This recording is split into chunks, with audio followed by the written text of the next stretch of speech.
आम्ही निर्माण माइलस्टोन पिवळे पिंपरी चिंचवड महानगरपालिकेच्या हद्दीमध्ये आमची सोसायटी आहे. तिथं आम्ही सोसायटीच्या पार्किंगमध्ये मागे जमलेलो आहोत.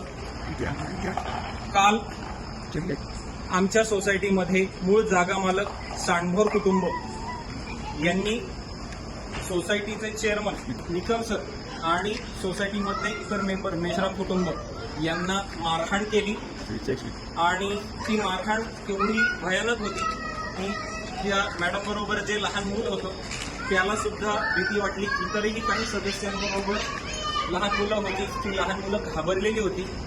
सांडभोर कुटुंबांनी असं वेगवेगळ्या व्यक्तींना मारहाण करण्याचे प्रकार खूप वेळेला केलेले आहेत आणि 3दा ते 4दा आजपर्यंत रावेत पोलीस चौकी इथं त्या कुटुंबाच्या विरोधात तक्रार करण्यासाठी सोसायटी मेंबर्सनी भरपूर प्रयत्न केले, पण राजकीय पाठबळाच्या जोरावर आमचा आवाज कायम रावेत पोलीस चौकीमधनं दाबण्यात आला.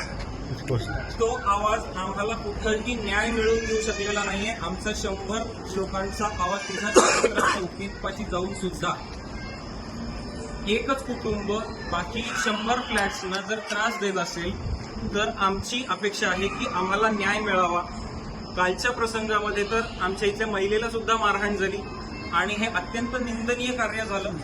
आम्ही चौकीत कंप्लेंट द्यायला गेल्यानंतर आम्हाला महिलांसकट बाहेर काढलं. तुम्ही चौकीच्या बाहेर थांबायचं, आतमध्ये यायचं नाही. इथपर्यंत आम्हाला त्रास झाला, आम्हाला न्याय मिळाला नाही. इथून पुढे मिळेल याची आशा आम्ही ठेवायची का नाही हे आता राज्याच्या मुख्यमंत्र्यांनी आणि गृहमंत्र्यांनी सांगावं. नक्की ज्यांच्यावर प्रसंग बेतला त्यांनी एकदा सांगावं, कारण तुम्हाला नक्की काय मारहाण झाली आणि तुम्हाला किती जात. काल संध्याकाळी रात्रीच्या वेळेस मी माझ्या मिस्टरांचा आवाज ऐकून खाली आले. त्यांच्यासोबत मारहाण होत होती. मी मध्ये पडले तर माझ्यासोबत माझं बाळ होतं. मला सुद्धा त्यांनी धक्काबुक्की करून दूर लोटले. मला इथे माझा हात काळा निळा होईपर्यंत त्या बापलेकांनी मारलेला आहे.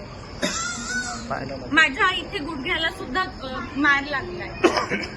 उमेश सांडभोर, वैभव सांडभोर आणि त्यांचे वडील अशा तिघांनी मिळून ती मारहाण केली. बीजेपीचे कार्यकर्ते आहेत, ते सत्ताधारी पक्षात आहेत. सत्ताधारी पक्षाचे कार्यकर्ते जर अशा पद्धतीने इथल्या रहिवाशांना मारहाण करत असतील आणि आम्हाला जर झाकून जगावं लागत असेल, आम्हीच विकत घेतलेल्या फ्लॅटमध्ये, आम्हीच विकत घेतलेल्या सदनिकांमध्ये जर आम्हाला सुरक्षित वातावरण मिळत नसेल तर आमचा प्रश्न आहे, हे कायद्याचं राज्य आहे का आणि आम्ही न्याय कोणाकडे मागायचा?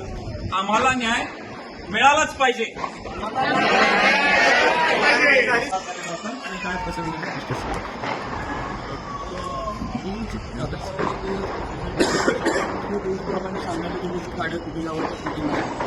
त्याचे वादविवाद झाल्यामुळे ते शिवीला वैभव सांडभोर आणि शिवीला आणि मारहाण चालू केलेलं आहे आणि त्याच्यातून आमच्या दोघांचीही वादविवाद झाली.